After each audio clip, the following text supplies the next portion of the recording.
Ask any person who builds, installs, creates things. And they'll tell you, it's all in the preparation. Job prep. The final product will always show how much preparation was put in first. The painter will tell you, if what is to be painted was not made ready for the paint, you will see every little imperfection and flaw underneath. And it won't stay on the wall as long as it should. I've noticed, say on a 3-day job, it's not unusual for a painting crew to spend 2 of those days sanding, scraping, taping, and sanding, and taping, and scraping, and sanding, and taping some more. And I can tell you that when I put in floors, we would normally come on a job after the painters left. We were usually right behind them. And if we did not need to pull up the old floor or put down an underlayment for the new floor, or spend the day coating the floor to level out the dips and cracks and the drops in it and such, the first day would always be spent with a hammer, scraper, a hand brush, high-quality broom, or vacuum cleaner. We would crawl around the floor on the perimeter of the walls, digging into where the wall and the floor meet, getting out everything that was in there. And then whatever we couldn't scrape or sweep away, we had to hammer to smash it down, make it flat. Because if you were not detailed in your prep and that floor was not ready, and you didn't do a good enough job, magically, mysteriously, somehow, whatever was left behind you as you go along the wall would find its way in the center of the floor. And then when you lay that piece of linoleum down on the lady's kitchen, it looks like Mount Vesuvius. It truly does. Every little speck, piece of paint, rock, plaster, whatever. You see it from every place. It just draws your eye right to it. Well, any successful job is all about the prep work. And the interesting thing is, you really cannot tell if your prep work was good enough until after the job is done. Sometimes you see it immediately right away, sometimes not so much later on. And you get called back to fix it. When I was an apprentice, the bosses would tell me it's much more expensive to fix a mistake than to do the job right the first time. No one wants to be known for producing shoddy workmanship. It can cost a person's status and even loss of employment. I don't know that guy on my job. A successful worker with a decent work ethic and reputation is said to be only as good as his last job. But when you have a history of not doing well, not producing a good product, that could follow you throughout your career. I've seen people have to quit because they wouldn't be hired. Such it is for preparing for success. Now, God also understands this whole preparation for laying the groundwork to achieve the best possible results concept. Most likely because he's the one who invented it. That's why John the Baptist is at the river in the first place. He's doing the prep work that God sent him to do. Warn the people that they must repent of their ways and help them to be ready when the Messiah of God comes. And he tells the people, there is no more time, because the Lamb of God is coming. And the main purpose for God having sent John, firstly, is to prepare the way for the Lord, and for the people to be ready for when he comes. They needed to repent of their ways, and they needed to clear their stumbling blocks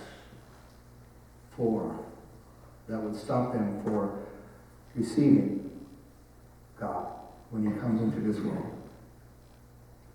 Very important job for John. And the success is all the souls that are saved because of what he's done, getting them ready for Jesus. Now he did this, it was a symbolic gesture that they were doing, physical and even an emotional effort to be washed clean of the water. Because when the Messiah comes, John said that he could only wash with water, but the Messiah would soon wash the world and the people in it, wash them clean by the fullness of grace in the Holy Spirit. Sometimes referred to as the fire of the Holy Spirit. There are a great many people there, crowds of people, all day long, probably into the night, coming to be washed by John the Baptizer. He was performing his tasks for the Lord, and as he was doing this, one day Jesus appears from the crowd, walks up to John, and asks John to baptize him also, to fulfill all righteousness, he says. And John did as Jesus asked, and because John baptized Christ, John was able to be part of Jesus' fulfilling an Old Testament prophecy. This from Psalm 2:7. I will proclaim the decree of the Lord, he said to me. You are my son. Today I have become your father.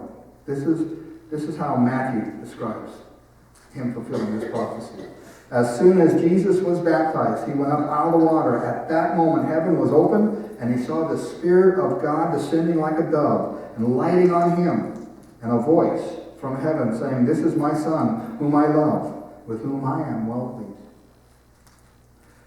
As Jesus comes out of the water, the prophecy of Psalm 2 is fulfilled, and the Spirit appears as a dove, and the voice of God proclaims his love for his Son. This is why John was sent before Christ. This is why Christ was before John and would come after John. To prepare the people, this was the Lamb of God.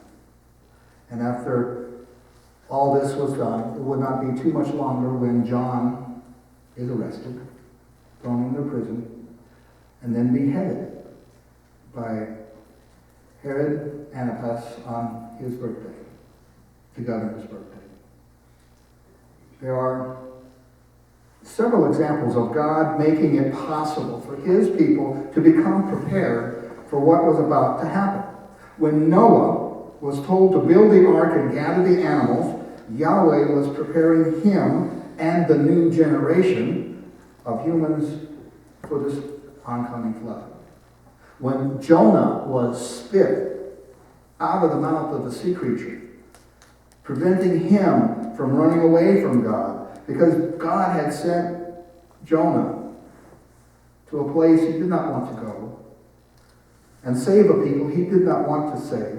He did not like them, but he went anyhow and warned them and saved them from the wrath and the judgment of Jehovah, which he would have been okay with. It was because Moses spent his first 40 years living as a highly educated son of the Egyptian Pharaoh that he was able to understand how to overcome any obstacle and have access to the Pharaoh and to make him let the Hebrew people go, thereby freeing them of their centuries of slavery. The time that Jesus spent in the desert after this baptism galvanized him, fortified him spiritually and emotionally for the task that lay ahead of him. And as for the apostles, Jesus spends 3 years preparing them, making them ready so that after his ascension to the Father, this small band of mostly fishermen would be able to spread the gospel message around the world that we're partaking in even today. 1 Corinthians 1:26. Brothers, think of what you were when you were called. Not many of you were wise by human standards. Not many were influential. Not many were of noble birth. But God chose the foolish things of the world to shame the wise. God chose the weak things in the world to shame the strong. He chose the lowly things in this world and the despised things and the things that are not to nullify the things that are. I searched the web, but I couldn't find out who that person actually is. So some anonymous person melded this passage together, and he came up with this rather clever bumper sticker saying, God doesn't call the qualified, he qualifies the called. And then I found this humorous, almost blasphemous, but it gets a message in there, which is why we're using it this morning. A person named Goodell published this in about 2011, 2012. Jacob was a cheater. Peter had a temper. David had an affair. Noah got drunk. Jonah ran from God. Paul was a murderer. Gideon was insecure. Miriam was a gossip. Martha was a worrier. Thomas was a doubter. Sarah was impatient. Elijah was moody. Moses stuttered. Abraham was old. And Lazarus was dead. And I could add, and Bob had many of these things and more. Yet we are able to be used by God. Finally, in closing, this Christian missionary, David Livingston, offers this prayer. God, send me anywhere, only go with me. Lay any burden on me, only sustain me. And sever any tie in my heart, except the tie that binds my heart to yours. When we trust in God, Jesus tells us that all things are possible. And he proves it over and over again. Do you know that something you may do today, without even thinking about it, may impact someone when you do it in the name of God? When you say, God bless you, instead of gesundheit, and then smile and take advantage. You're spreading the gospel message. When you boldly show that you're an unapologetic Christian. Yeah? You have a problem with God? Personally, and I said this before, I don't really worry about people that say they don't believe in God. They'll change their mind when they meet him.